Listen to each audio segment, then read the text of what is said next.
Prism द्वारा प्रकाश का अपवर्तन तथा परिक्षेपण। तो सबसे पहले तो हम लोग ये समझेंगे प्रिज्म क्या होता है। प्रिज्म एक समांग पारदर्शी माध्यम होता है। पहली बात तो हम बोलेंगे समांग, समांग। दूसरा होता है पारदर्शी, मतलब दूसरी बात हम बोलेंगे पारदर्शी। प्रिज्म जो होता है एक समांग पारदर्शी माध्यम होता है। अब समांग का माध्यम समझ लेते हैं, समांग का मतलब समझ लेते हैं, पारदर्शी का मतलब समझ लेते हैं, तब आगे की परिभाषा कंप्लीट करते हैं। समांग का मतलब ये होता है जिसका अपवर्तनांक, एक ऐसा माध्यम जिसके पदार्थ का अपवर्तनांक प्रत्येक जगह सेम हो। जैसे आप समझ सकते हैं एक शीशा है, शीशे ही कई तरह के होते हैं, कोई कठोर शीशा होता है, कोई बहुत हल्का शीशा होता है। तो मान लीजिए कि हम लोग जब भी प्रिज्म बनाते हैं तो ये कोशिश करते हैं कि जो उसमें शीशा लगा हुआ है उसके हर जगह की जो कठोरता हो एक समान हो। जैसे कि एक हम टॉपिक बताते हैं, कोई सीकड़, कोई जंजीर जो होती है सबसे ज्यादा मजबूत कितनी हो सकती है? कोई जंजीर सबसे ज्यादा मजबूत कितनी हो सकती है? हाँ, जितनी उसकी सबसे कमजोर कड़ी होगी, क्योंकि जो एक कड़ी टूटती है वो सीकड़ की मजबूती खत्म। तो कोई भी जंजीर सबसे ज्यादा मजबूत उतनी होती है जितनी उसकी सबसे कमजोर वाली कड़ी होती है। जो वो टूटी तो सीकड़ टूट जाती, जंजीर टूट जाती। तो ये बात होता है, यानी कोशिश करते हैं कि जब प्रिज्म बने तो उसकी कठोरता जो है हर जगह समान हो। ये नहीं कि एक तरफ का मतलब कुछ और हो, एक तरफ का कुछ और हो, ऐसा नहीं। अगर उसकी कठोरता समान होगी, उसकी प्रकृति समान होगी, तो उसका अपवर्तनांक समान होगा। और हमारा मेन बेस यही कहने का है, समान का मतलब ऐसा होता है कि जिसका अपवर्तनांक प्रत्येक जगह, शीशा की हेमू हेमू हेमू हेमू हेमू हेमू मतलब जितना बड़ा शीशा लिए, कांच लिए, हर जगह अपवर्तनांक उसका समान होगा। ऐसे को हम लोग बोलते हैं समांग। ठीक है। जो प्रिज्म होता है, प्रिज्म एक समान पारदर्शी माध्यम होता है जो दो अपवर्तक पृष्ठों से घिरा होता है। अपवर्तक पृष्ठ यानी जिससे प्रकाश का अपवर्तन होता है उसे अपवर्तक पृष्ठ कहते हैं। इसको थोड़ा सा और क्लियर किया जाए तो प्रिज्म की परिभाषा ऐसे बोली जाएगी कि प्रिज्म एक समांग पारदर्शी माध्यम होता है जो दो समतल, अब हम समतल क्यों बोलने लगे उसका मतलब समझा देते हैं। अपवर्तक पृष्ठ कई हो सकते हैं, कई ठो, अवतल, उत्तल, समतल हो सकते हैं ना। तो अपवर्तक पृष्ठ, अब फिर उत्तल के भी कई प्रकार हम लोगों ने पढ़ रखा है, अवतल के भी कई प्रकार हम लोगों ने पढ़ रखा है। तो ये कंडीशन है, तो इसलिए हम यहाँ पे समतल बोलेंगे। समतल बोलना जरूरी था, इसलिए हमने कहा कि एक बार इसमें छोड़ दिए, समतल वाली बात छोड़। ठीक है। प्रिज्म एक समान, क्योंकि प्रिज्म में अवतल उत्तल पृष्ठ नहीं हो सकता है, सिर्फ और सिर्फ प्रिज्म में कौन सा पृष्ठ होता है? समतल पृष्ठ होता है। तो प्रिज्म एक समान पारदर्शी माध्यम होता है जो, अच्छा एक चीज और, हई कोनो कोण बनता है, किसी कोण पर ऐसे झुका रहता है प्रिज्म। आप जब भी देखेंगे तो किसी एंगल पर झुका रहेगा, सीधा नहीं रहेगा, पिरामिड की तरह से। तो क्या हुआ, प्रिज्म एक समान पारदर्शी माध्यम होता है जो दो समतल पृष्ठों द्वारा किसी कोण पर झुका हुआ होता है। और इन्हीं कोणों का, सॉरी इन्हीं समतल पृष्ठों का नाम अब हमने कब्बे से बता रहे हैं, जिसको हम लोग कहते हैं अपवर्तक पृष्ठ। और इन पृष्ठों को हम लोग क्या कहते हैं? अपवर्तक पृष्ठ। क्या कहेंगे अब हमारी पूरी परिभाषा क्लियर हुई है क्या? प्रिज्म एक समान पारदर्शी माध्यम होता है जो दो समतल पृष्ठों द्वारा, अपवर्तक पहले नहीं बोलेंगे क्योंकि हमको बताना है कि जो अपवर्तक पृष्ठ कई प्रकार के हो सकते हैं, लेकिन जो अपवर्तन करने का काम यहाँ पे करता है, जो प्रिज्म में लगता है, वो समतल में होता है। ठीक। तो प्रिज्म एक समान पारदर्शी माध्यम होता है जो दो अपवर्तक पृष्ठों द्वारा, सॉरी, जो दो समतल पृष्ठों द्वारा किसी कोण पर झुका हुआ होता है। इन दोनों समतल पृष्ठों को अपवर्तक पृष्ठ कहते हैं। ठीक। और इस अपवर्तक पृष्ठ के बीच बने कोण को अपवर्तक कोण कहते हैं। अपवर्तक कोण करते हैं। ठीक, एक क्लियर है। क्या प्रिज्म एक समांग पारदर्शी माध्यम होता है? तो बोला करो यार, प्रिज्म एक समान पारदर्शी माध्यम होता है जो दो समतल पृष्ठों से किसी कोण पर घिरा होता है। इन समतल पृष्ठों को अपवर्तक पृष्ठ और इनके बीच बने कोण को अपवर्तक कोण कहते हैं। ये हुआ प्रिज्म का पूरा परिचय।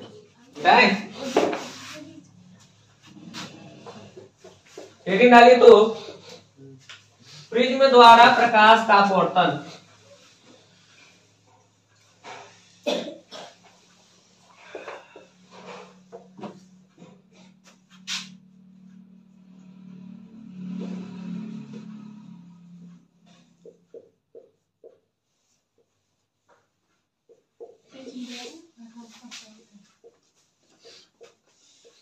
प्रकाश का अपवर्तन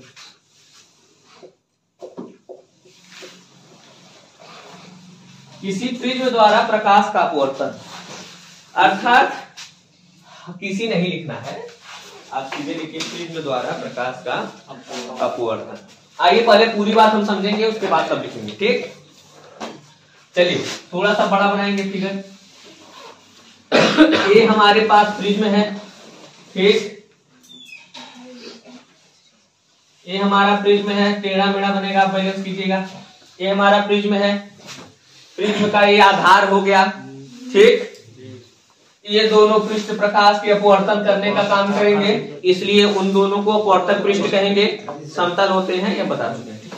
अब हम बार बार समतल नहीं बोलेंगे, हमने पहले भी समतल नहीं बोला था, लेकिन हमको लगा समतल बताना जरूरी था, क्योंकि पहली बार तो आपको पता होना चाहिए ना कि अपवर्तक पृष्ठ तो कई प्रकार के हो सकते हैं, लेकिन मतलब प्रिज्म में केवल समतल लगता है। ठीक है, तो ये दोनों हो गए अपवर्तक पृष्ठ, और ये जो उनके बीच में बन रहा है कोण, इनको अपवर्तक कोण कहते हैं। ए से दिखा देते हैं। ठीक है, हाँ। अब आइए हम लोग देखेंगे कि प्रिज्म, जैसे कि हम लोग देखे ना कि मतलब हम लोगों ने देखा कि अवतल पृष्ठ किस तरीके से प्रकाश का अपवर्तन कर रहा था, फिर हमने देखा उत्तल पृष्ठ किस तरीके से प्रकाश का अपवर्तन कर रहा था, फिर अवतल लेंस, फिर उत्तल लेंस, सबसे प्रकाश का अपवर्तन हमने देखा और उसके अपवर्तन का फार्मूला भी देखा। अब यहाँ पे हम प्रिज्म के द्वारा देखें कि प्रिज्म कैसे प्रकाश का अपवर्तन करता है। तो बस हमारे पास एक चीज होना चाहिए, क्या? अपवर्तन का नियम पता होना चाहिए, और जिसको अपवर्तन का नियम पता है वो काम कर ले जाएगा। ठीक है, चलिए पहली बात, सबसे पहले हम एक काम कर लेते हैं। सबसे पहला काम, अगर इस पृष्ठ पर अभिलंब खींचना हो तो कैसे खिंचाएगा? कहेंगे सर इस पर 90 डिग्री का कोण बनाते हुए, यानी एकदम सीधी रेखा मतलब खींचेंगे, जो 90 अभिलंब का मतलब होता है ना 90 डिग्री। तो अगर मान लो इससे 90 डिग्री देखा जाए तो जरा बताना, तुम थोड़ा ज्यादा बड़ा नहीं करेंगे, गोदी को दब जाएगा फिर। हाँ, यही 90 डिग्री नहीं होगा, देखो ऐसे करके 90 डिग्री होगा, ऐसे खींचेंगे तब नहीं 90 होने वाला है। ठीक है, चलिए मान लीजिए अगर इस पृष्ठ पर अभिलंब खींचना हो तब ऐसे कहीं खींचना पड़ेगा, ऐसे खींचना पड़ेगा, तब इसमें ऐसे नहीं खींच सकते जैसे ही खींचा है। इसमें अभिलंब अगर आपको खींचना है तो कुछ इस तरीके से खींचना पड़ेगा। देखो 90 डिग्री जैसा सरफेस है, जैसा पृष्ठ है, उसी पे अभिलंब हम उसी तरीके से खींचे हैं। ठीक है, अच्छा, जब कोई प्रकाश किरण, मान लीजिए कि कोई प्रकाश किरण है हमारे पास और इस तरीके से आपतित हो रही है, P नाम है, और इस वाले पॉइंट का नाम रख देते हैं हम Q। मान लीजिए हमने रख दिया Q।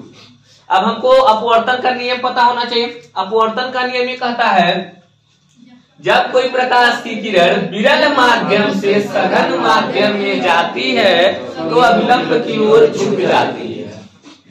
जाना चाहिए कन्हैया, किशन कन्हैया जी सर, ऐसा बैठे रहते हैं, हमें डर लगता है। बोला वाला करो यार, समझ में नहीं आता कोई।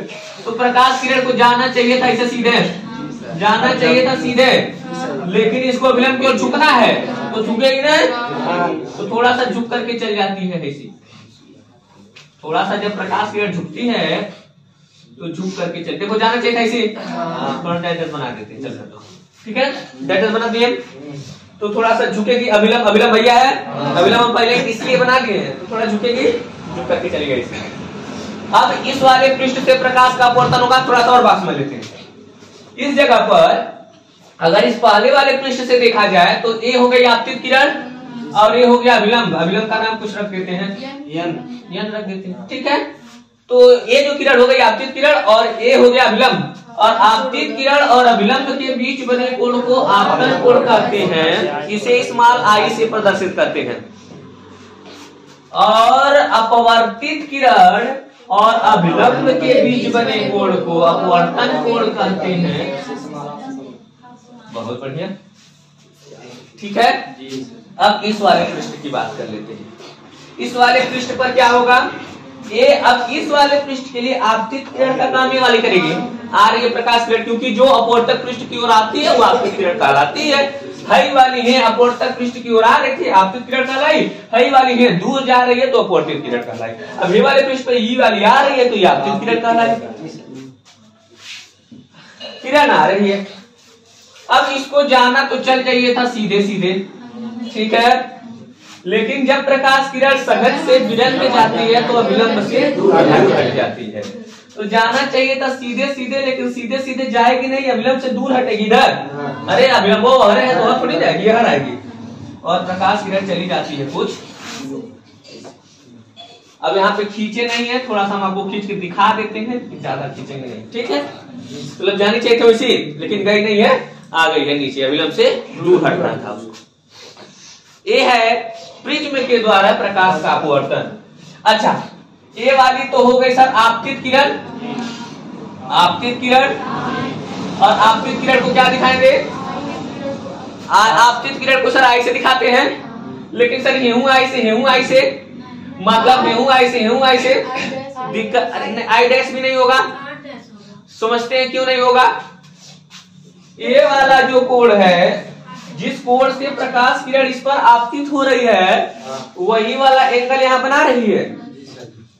आप समझिए, जिस कोण से प्रकाश किरण, देखो ये अभिलंब है और पृष्ठ है, ये अभिलंब है, ये वाला आई पृष्ठ है, तो जिस कोण से यहाँ पे निकल रही है उसी कोण से तो इस पर आ रही है, और इसलिए ये आपतित किरण यहाँ पर होगा, जिसका नाम हम आर डैश रखने वाले हैं। हई दोनों कोण एक समान होने वाला है, अंदर के कोण है, प्रिज्म के अंदर वाले कोण, ठीक है। अब हम आपको थोड़ा दूसरे तरीके से बताएंगे, अभी हमको सारा क्लियर हो जाएगा, ठीक। अच्छा, हई वाला कोण अपवर्तित कोण है, अपवर्तन कोण है, लेकिन ये वाला कोण इस वाले कोण के बराबर होगा, अभिलंब और आपतन कोण, तो ये वाला कोण इस कोण के बराबर होगा, और इसको हम दिखाएंगे आई डैश। अब जिसको कंफ्यूजन है उनके कंफ्यूजन काम करते हैं समाधान, ठीक है। सपोज कर लो प्रकाश किरण यहाँ से जाती, सपोज कर लो प्रकाश किरण यहां से जाती, तो जाना चाहिए था सीधे, सीधे चल जाना चाहिए था, लेकिन प्रकाश किरण विलंब से सघन में जा रही, प्रकाश किरण विलंब से सघन में जाती तो अभिलंब की ओर झुकती है, सीधे जाना चाहिए था तो झुकेगी, अय्या है अभिलंब हुआ, झुकेगी, झुकी ना, तो वैसे सीधा जाना चाहिए था, लेकिन अभिलंब है ना, इसकी तरफ झुकेगी, झुक गई। अब जो आपतित किरण थी इसका नाम हम आई रखेंगे, अपवर्तित किरण अपवर्तन कोण का नाम रखेंगे यार, हुआ ना। अब इधर को आई और इधर को आर दिखा दिया, तो फिर इधर को कुछ और नाम दिखाना पड़ेगा ना, फिर बतिया हुआ। तो इसलिए हई आर जो इधर अपवर्तन कोण था, इधर के लिए यू अपवर्तन कोण, और इधर के लिए जो है आपतन कोण था, इधर के लिए आपतन कोण, और ये कोण आपस में होते हैं नियरली बराबर, इसलिए हम ऐसा दिखाते हैं, ठीक। इतनी बात समझ में आई? चलिए, यहां क्लियर हो गया। अब हम थोड़ा सा और आगे बढ़ लेते हैं। अब देखो, इस पृष्ठ के लिए ये आपतित किरण थी, ये अपवर्तित किरण थी, इस वाले पृष्ठ के लिए ये आपतित किरण थी, ये अपवर्तित किरण थी। लेकिन अगर हमको बात करना पड़ जाए पूरे प्रिज्म के लिए तो अब दिक्कत हो जाएगा। अगर हमको इस पूरे प्रिज्म के लिए बात करना पड़ जाए तो फिर हमारे लिए दिक्कत हो जाएगी। दिक्कत ये हो जाने वाला है हमारे लिए कि किसको आपतित किरण कहेंगे, किसको अपवर्तित किरण कहेंगे, और अगर इसको आपतित किरण कह दिए, इसको अपवर्तित किरण, तो फिर इसको क्या कहेंगे, ठीक है। इसलिए हम इसका नाम रखेंगे आपतित किरण, आपतित किरण, और इसका नाम रखने वाले, इसका यहाँ लिखो अपवर्तित किरण, और इसका नाम रखने वाले निर्गत किरण। निर्गत किरण इसलिए क्योंकि यही वाली प्रकाश किरण निकल के बाहर चली जा रही है, निकल जा रही है, तो जो निकल जाती है उसको हम बोलते हैं कि निर्गत किरण है। तो ये आपतित किरण हो गई, अपवर्तित किरण हो गई, और ये हो गया निर्गत किरण। ठीक, आपतन कोण हो गया, अपवर्तन कोण हो गया। ठीक, इस वाले पृष्ठ के लिए है आपतन कोण है, और इस वाले पृष्ठ के लिए है अपवर्तन कोण है, डैश दिखाए। लेकिन तो अगर देखा जाए तो हई वाला जो अपवर्तन कोण है इस कोण के बराबर होता है, और हई वाला नियरली देखा जाए तो इस वाले कोण के बराबर होता है। इधर से जाएंगे तो इसको दिखाना पड़ जाएगा, इसलिए इस तरीके से दिखाया जाता है। ठीक, एक बात और बची है इसमें, उसको भी समझ लेते हैं। जब हम आपतित किरण को और निर्गत किरण को पीछे बढ़ाते हैं, अब देखो आपतित किरण और निर्गत किरण एक कब्बो नहीं मिल सकती है, ओके किन्नो बढ़ाई लो मिलने वाली नहीं। ठीक, तो आपतित किरण और अपवर्तित किरण, मतलब आपतित किरण को आगे और निर्गत किरण को पीछे, जब हम आपतित किरण को आगे और निर्गत किरण को पीछे बढ़ाते हैं तो इस वाले पॉइंट पर एक कोण बनता है, इस पॉइंट पे एक कोण बन रहा, बना ना, और इस वाले कोण को हम कहते हैं विचलन कोण, विचलन कोण, और दिखाते हैं डेल से, उसको डेल पढ़ते हैं, हाँ डेल्टा कह सकते हैं आप, लेकिन तो उसका शुद्ध वाला नाम डेल होता है, क्योंकि डेल्टा इसका नाम होता है। त्रिभुज नहीं है न प्रिज्म है, वो डेल्टा है, अलग अलग कंडीशन में अलग अलग जगह पे लिखते हैं। ठीक, तो यानी हमने कहा कि आपतित किरण को आगे और निर्गत किरण को पीछे बढ़ाने पर बना कोण विचलन कोण कहलाता है, इसे डेल से प्रदर्शित करते हैं। अगर इतनी बातों में अगर आपको कहीं भी थोड़ा सा भी नहीं समझ में आया तो निसंकोच पूछ लीजिए। ठीक है, जो मतलब आपतित किरण में हुआ है अभिलंब से, चलिए हम शुरू करते हैं। ठीक है, ये हमारा प्रिज्म है। ठीक है, प्रिज्म के पास दो समतल पृष्ठ होते हैं जिनसे प्रकाश का अपवर्तन होता है, और इन दो समतल पृष्ठों को जिससे प्रकाश का अपवर्तन होता है उसे अपवर्तक पृष्ठ कहते हैं। तो इन्हीं दोनों पृष्ठ से प्रकाश का, इससे तो हो नहीं रहा, तो ये तो हमारा आधार हो गया, बेस हो गया। ठीक है, इन्हीं दोनों पृष्ठों से प्रकाश का अपवर्तन हो रहा है, तो इसको हम लोग बोल दिया अपवर्तक पृष्ठ, और अपवर्तक पृष्ठ के बीच में ही कोण बन रहा है, दोनों अपवर्तक पृष्ठों के बीच में है अपवर्तक यो अपवर्तक दोनों बीच में बना कोण। अब ये दोनों बीच में कोण से मतलब नहीं है, काहे कि है तो अपवर्तक है लेकिन कुछ नहीं है तो अपवर्तक है लेकिन कुछ नहीं। आधार का मतलब भैया रखने वाला बस है, समझा, बेस भर है, लेकिन अपवर्तक करने का काम ये दोनों कर रहा है, तो ये दोनों को हम लोग कह दिया अपवर्तक कोण। ठीक, अब हमने सबसे पहले क्या किया कि हमको प्रिज्म द्वारा प्रकाश का अपवर्तन समझना था, तो प्रिज्म द्वारा प्रकाश के अपवर्तन को समझने के लिए सबसे पहले तो अपवर्तक का रूल ही लगता है, अभिलंब। अभिलंब क्यों छूटेगी, अभिलंब से दूर हटेगी, तो सबसे पहले हमारा काम था कि अभिलंब खींच लिया जाए। तो हमने क्या किया, प्रिज्म रखा और देखा इसे 90 डिग्री का कोण, तो नियरली अब यहाँ पे चांदा लेकर के नापना नहीं होता है, आप ऐसे नियरली सोच सकते हैं कि इसका अभिलंब तो यहाँ बनने वाला है, इस थोड़ी ना अभिलंब बनेगा, इधर थोड़ी बनेगा, ऐसे बनने वाला है। और इस वाले पृष्ठ के लिए देखिए तो अभिलंब आपका ये बनने वाला है, ऑब्वियस सी बात है, ऐसा ही बनेगा, इसके अलावा तो नहीं बन सकता। ठीक, 90 डिग्री बनना चाहिए। अच्छा, तो सबसे पहले हमारा काम था अभिलंब ड्रा करना, हमने अभिलंब को खींच लिया। अब आगे की बात बोलते हैं। आगे की बातें हुई कि ये वाली जो किरण है कोई एक प्रकाश किरण, अच्छा हाँ, कोई एक प्रकाश किरण का मतलब जानते हो, हम यहां बात कर रहे हैं एक रंग की प्रकाश किरण, एक रंग ना,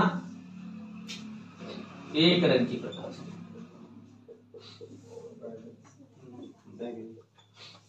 जैसे क्या होता है ना कि बताते बताते बहुत सारी बातें जो बतानी रहती है ध्यान से उतर जाता है, तो बताते बताते याद आता है। एक रंग की प्रकाश किरण, एक रंग की मतलब नीली हो गई, लाल हो गया, पीला हो गया, नारंगी हो गया, आसमानी हो गया, श्वेत नहीं, श्वेत नहीं, श्वेत को छोड़, क्योंकि श्वेत 7 रंग होता है, श्वेत कोई रंग ही नहीं होता है, श्वेत का मतलब होता है 7 रंग, तो हम श्वेत की तो बात ही नहीं कर रहे। ठीक है, अच्छा ऐसा क्यों कह रहे हैं सर जी, देखो जब तुम एक रंग की प्रकाश किरण इधर से भेजोगे तो इधर से तुमको एक रंग की प्रकाश किरण मिलेगी, ठीक है। अगर तुम इधर से श्वेत रंग की प्रकाश किरण भेजोगे तो इधर से 7 रंग की तुमको प्रकाश किरण मिलेगी। तो अपवर्तन कोण किसका निकालोगे? किस कोने वाले कोण के बारे में बात करोगे, कोने वाले किरण के बारे में बात करोगे? 7 रंग बनाना पड़ेगा ना, 7 रेखाएं निकलेगी, बैजनी हापी नाला। इसीलिए स्नेल ने जो नियम भी दिया था, स्नेल का नियम पढ़े हो? स्नेल ने जो नियम भी दिया था, एक रंग के प्रकाश के लिए दिया था, एक तरंगदैर्ध्य वाली प्रकाश किरण। समझ में आ रहा है? और जब एक तरंगदैर्ध्य रहेगी तो उसका रंग एक रहेगा, मतलब सेम। तो इसलिए मतलब स्नेल ने अपनी परिभाषा में बोला एक वर्णीय प्रकाश के लिए, एक वर्णी मतलब एक रंग वाले प्रकाश किरण के लिए। तो हम एक रंग की प्रकाश किरण कोई इस वाले पृष्ठ पर आपतित करवा रहे हैं। इस वाले पृष्ठ पर जो पड़ेगी प्रकाश का अपवर्तन चालू हो जाएगा, क्योंकि प्रकाश किरण अपना माध्यम बदल रही है, और जब प्रकाश किरण अपना माध्यम बदलती है तब प्रकाश का अपवर्तन होता है, ठीक। प्रकाश किरण यहाँ थी हवा में, यहाँ जा रही कांच में, तो यानी मतलब अपना माध्यम चेंज कर रही है। और जब प्रकाश किरण माध्यम चेंज कर रही है तो फिर प्रकाश का अपवर्तन होगा। ये जो रूल है याद रखना है, सघन से विरल में जाएगी तब का होगा, विरल से सघन में जाएगी तब का होगा। अब जब प्रकाश किरण विरल से सघन में जाती है, विरल क्यों झुकती है? जाना चाहिए था इनको इसे सीधे, लेकिन नहीं जाएगी, थोड़ा सा झुकेगी विरल को, तो इसे इधर हो गई है, अब चल गई इधर। अब यहाँ तब तक जब तक माध्यम नहीं चेंज करेगी तब तक प्रकाश किरण सीधी रेखा में जाएगी, लेकिन जो इस पृष्ठ पर आती है तो अब इनको निकलना है बाहर। बाहर निकलेंगे तो ये हवा में आएगी, हवा में आएगी तो माध्यम बदलेगी, माध्यम बदलेगा। अगर माध्यम बदलेगा तो ये था हमारे लिए सघन माध्यम और ये था हमारे लिए विरल माध्यम। सघन माध्यम था, विरल माध्यम था, तो जब प्रकाश किरण सघन माध्यम से विरल माध्यम में जाती तो विलंब से दूर हट जाती। जाना चाहिए था इसको ऐसे सीधे चल जाना चाहिए था ना, कैसे यार चल जाओ भैया, लेकिन नहीं जाएगी, विलंब है, इसे तनी से दूर हटेगी तो थोड़ा सा और दूर हटेगी, मतलब ऐसे आने तनी सा और दूर हट गई जैसे, ठीक है। अब ये तो आप जानते हैं कि आपतित किरण और मतलब आपतित किरण अविलंब के बीच में बने कोण को आपतन कोण कहते हैं, और अपवर्तित किरण और अविलंब के बीच में बने कोण को अपवर्तन कोण कहते हैं। इसको आई से प्रदर्शित करते हैं, इसको आर।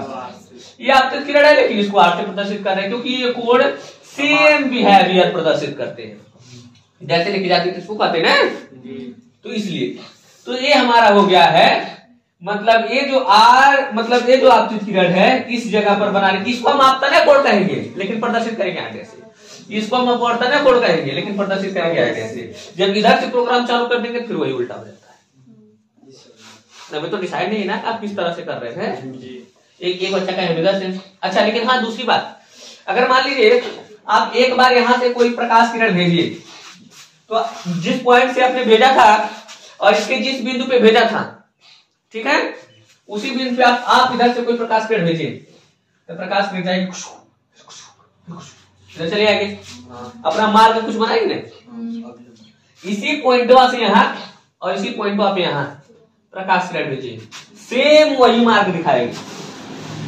समझ में आ रहा है? इधर से अगर आप जला के भेजते हैं, हमने उल्टा भी बताया कि जाएगी तो जाना चाहिए वहां, फिर यार हो जाएगी, फिर यार जाना चाहिए वहां, फिर यार हो जाएगी, तो सेम कंडीशन है। फिर हमने एक बात बताया कि आपतित किरण को आगे और निर्गत किरण को पीछे बढ़ा देते हैं, तो इनके बीच यहाँ कोई कोण बनता है। इस वाला ये वाला नहीं, बच्चे गलती कर देते हैं, इस वाले कोण को समझ नहीं आते है, वाला कोण, इसको हम लोग कहते हैं थोड़ा सुंदर बनाते हैं।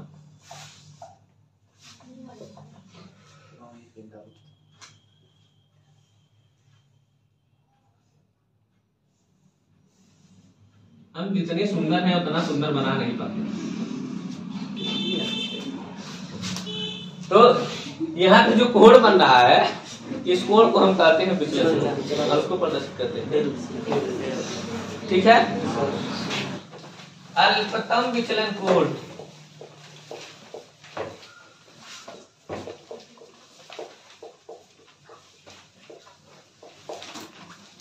अल्पतम विचलन कोण, ठीक है।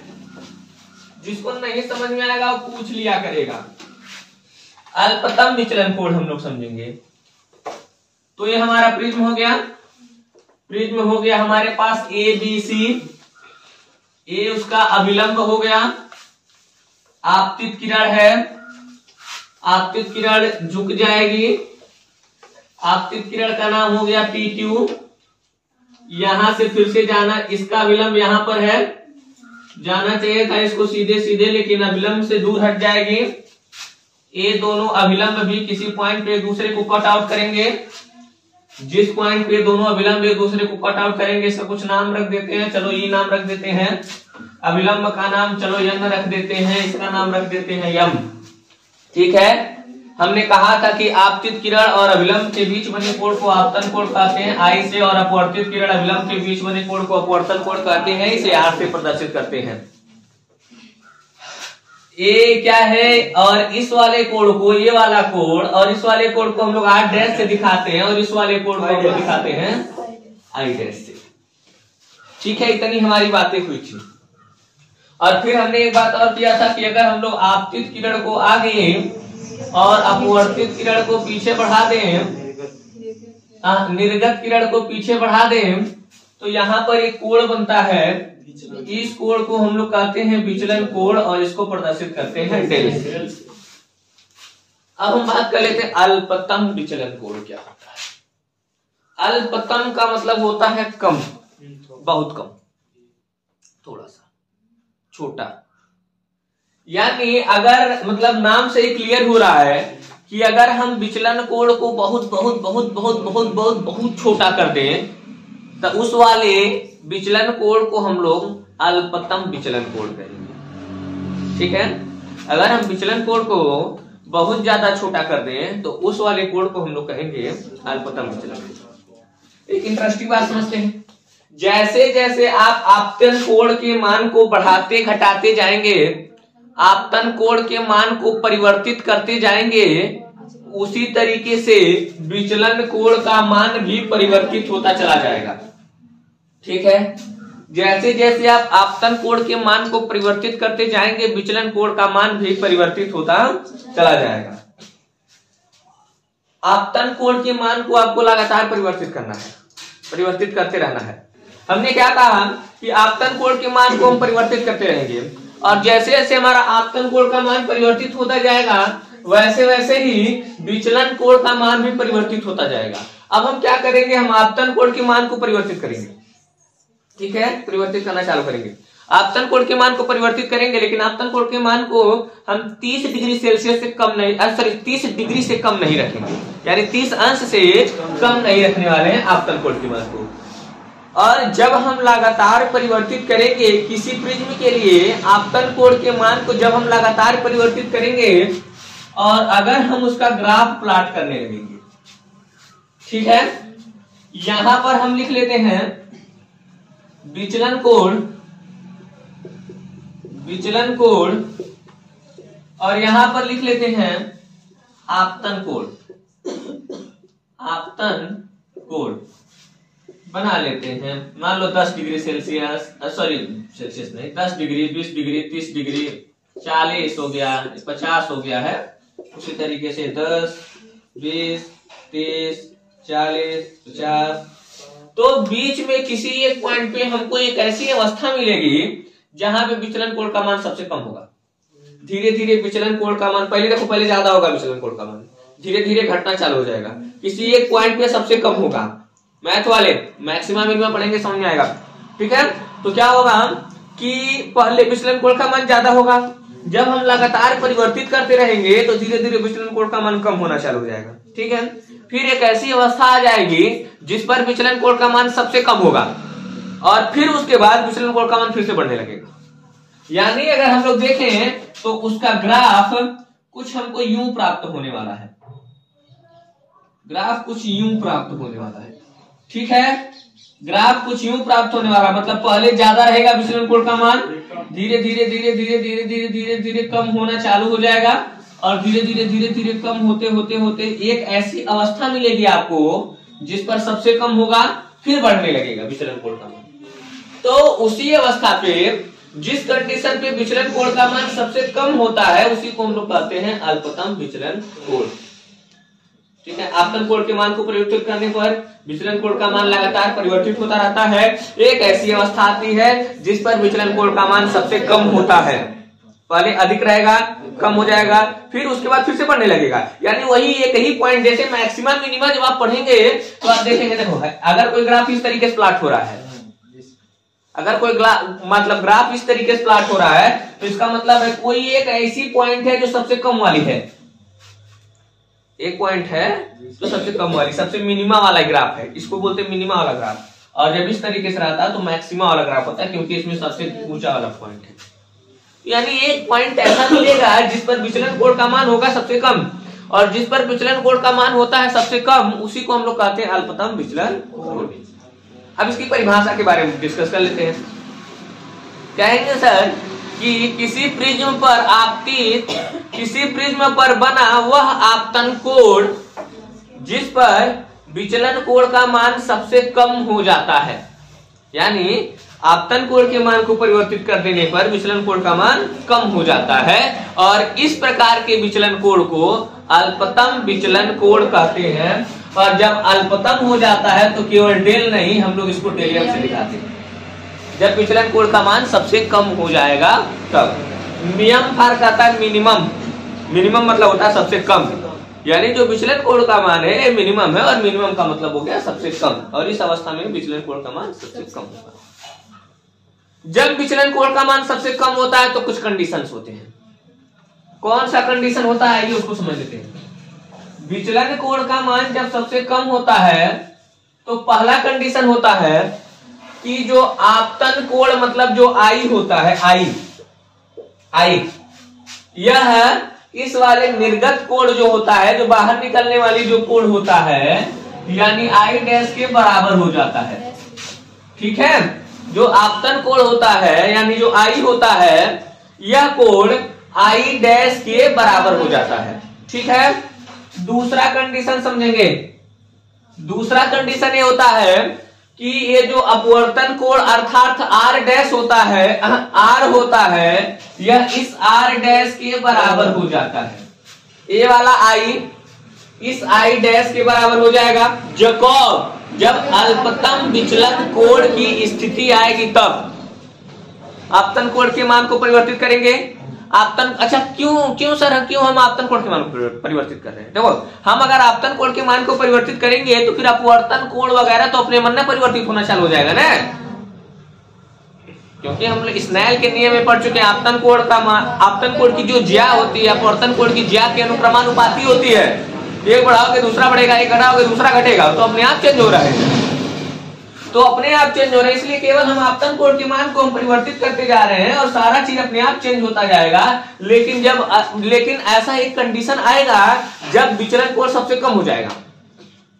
विचलन कोण का मतलब है, विचलन कोण का मतलब है कि कोनो प्रिज्म में किसी प्रकाश की किरण को कितना अंश विचलित कर दे रही है।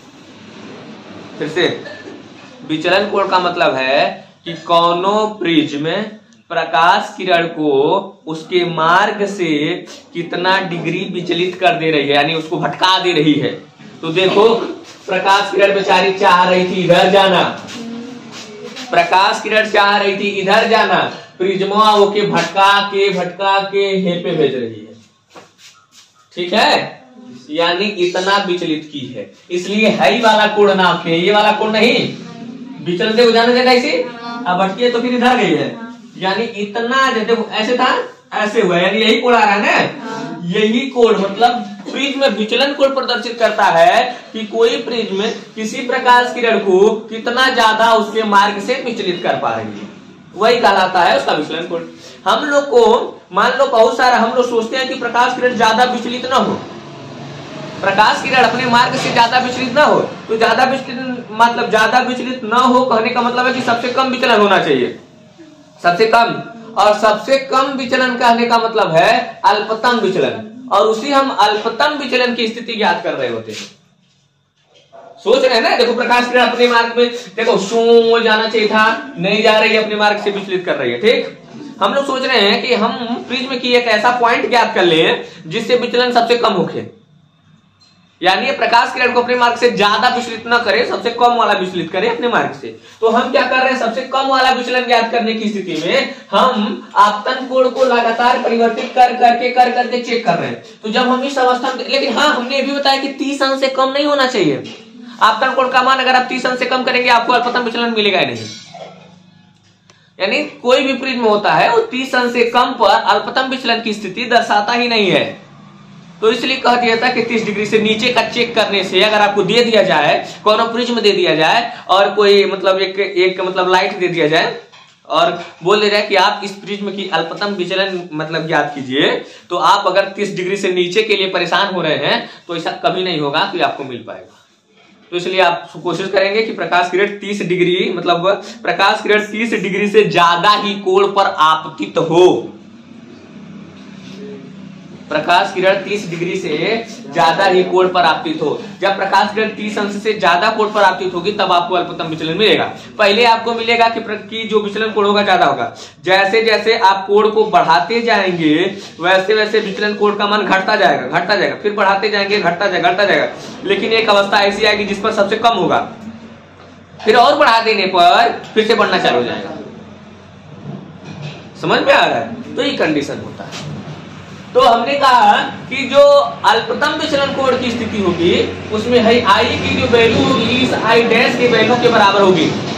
दूसरा कंडीशन हमने समझाया कि जो आर की वैल्यू होती है ये आर डैश के बराबर होती है।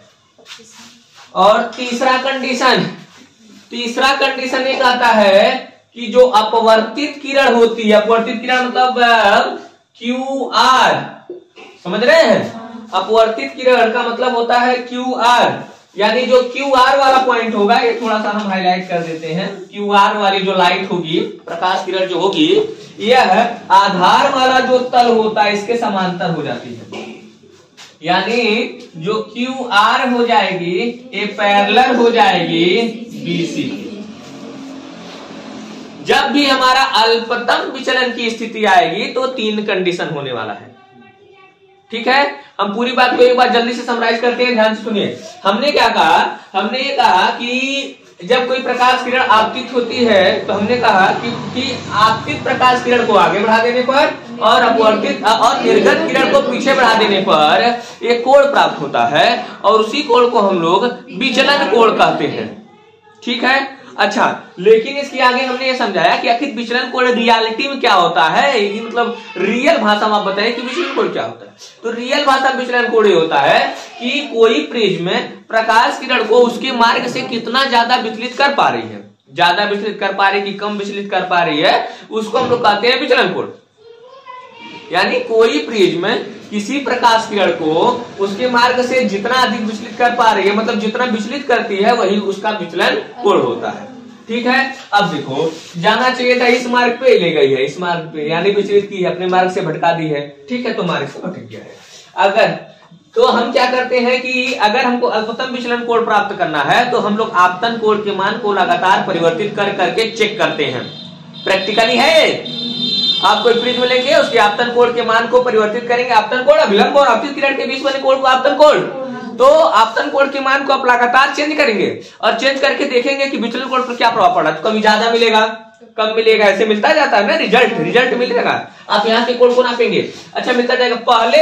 पहले प्रैक्टिकली देखा गया है कि पहले आपको ज्यादा मिलेगा, फिर जैसे जैसे आप बढ़ाते जाएंगे आपतन कोण के मान को, विचलन कोण का मान घटना चालू हो जाएगा और एक ऐसी स्थिति आती है कि विचलन कोण का मान फिर से बढ़ने लगता है। अगर ये कंडीशन होता है तो भैया एक तो बहुत छोटा सा पॉइंट होगा और इसी छोटे पॉइंट पर हम कहेंगे सर सबसे कम है, यह सबसे कम है, और इसी छोटे पॉइंट पर विचलन कोण का मान सबसे कम है और इसी विचलन कोण को हम लोग कहते हैं अल्पतम विचलन कोण।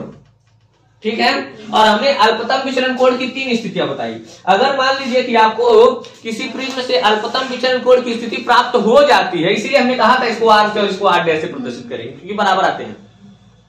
हमने कहा कि अगर आपको अल्पतम विचलन कोण की स्थिति मिल जाती है तो उसमें क्या क्या कंडीशन होंगे, एकदम अपने आप हो जाएगा। क्या हो जाएगा? आई डैश के बराबर हो जाएगा, आर डैश के बराबर हो जाएगा, और जो ये अपवर्तित प्रकाश किरण है क्यू आर, यह इस आधार के तल जो बीसी है इसके बराबर हो जाएगी। अपवर्तित प्रकाश किरण आधार के तल BC के समांतर हो जाएगी। ये 3 कंडीशन होंगे, ठीक। अच्छा, थोड़ा सा और क्या, अगर मान लीजिए कि ये 3 कंडीशन आपको पहले से प्राप्त हो रहे हैं, 3 कंडीशन, ये जो 3 कंडीशन है, ये तीनों कंडीशन आपको पहले से प्राप्त हो रहे हैं, तो आप समझ जाएंगे कि प्रिज्म जो है अपने जो आपतन कोण है, प्रिज्म पर जो बना आपतन कोण है, ये अपने अल्पतम विचलन स्थिति के मतलब है, अल्पतम विचलन कोण की स्थिति में है, ठीक है। अगर प्रकाश किरण, अगर प्रिज्म का अल्पतम विचलन कोण की स्थिति में होगा तो है 3 कंडीशन मिलेगा। अगर कोई प्रकाश किरण अपने अल्पतम विचलन की स्थिति में होगा तो है 3 कंडीशन मिलेगा। और अगर 3 कंडीशन मिल रहा है तो ऑब्वियस सी बात है कि अल्पतम विचलन कोण की स्थिति हो रही है। समझ पा रहे क्या कर रहे हैं, दोनों एक दूसरे को उल्टा।